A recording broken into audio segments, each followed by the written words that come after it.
Mukunda jewellers necklace Mela December 7 వరకు flat 9.9% VA offer ఈ నెల 7 వరకు అన్ని బ్రాంచుల్లో. కరోనా తర్వాత సామాన్య మధ్యతరగతి ప్రజల ఆర్థిక పరిస్థితి మరింత దిగజారింది. లక్షల మంది ఉద్యోగులు కోల్పోవడం, ఉపాధి తగ్గిపోవడంతో కుటుంబ పోషణ కష్టమవుతోంది. ఇందుకోసం అప్పులు చేయాల్సి వస్తోంది.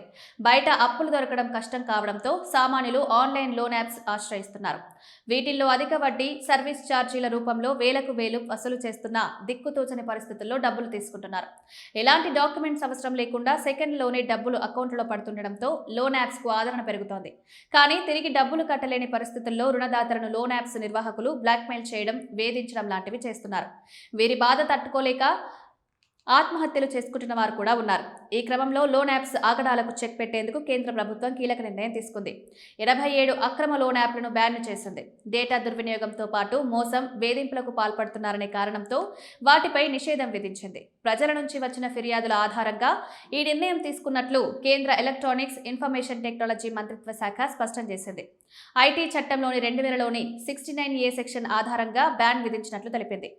ఈ విషయాన్ని కార్పొరేట్ వ్యవహారాల సహాయ మంత్రి హర్ష్ మల్హోత్రా లోక్సభలో అధికారికంగా ప్రకటించారు. బ్యాన్ చేసిన వాటిలో RBI అనుమతితో నడుస్తున్న యాప్లు కూడా ఉన్నాయి. బలవంతంగా రుణదాతల నుంచి వసూలు చేయడం, దోపిడీకి పాల్పడడంతో ప్రజల ఆందోళనను తొలగించేందుకు అక్రమ కార్యకలాపాలకు పాల్పడే యాప్లను తొలగించారు.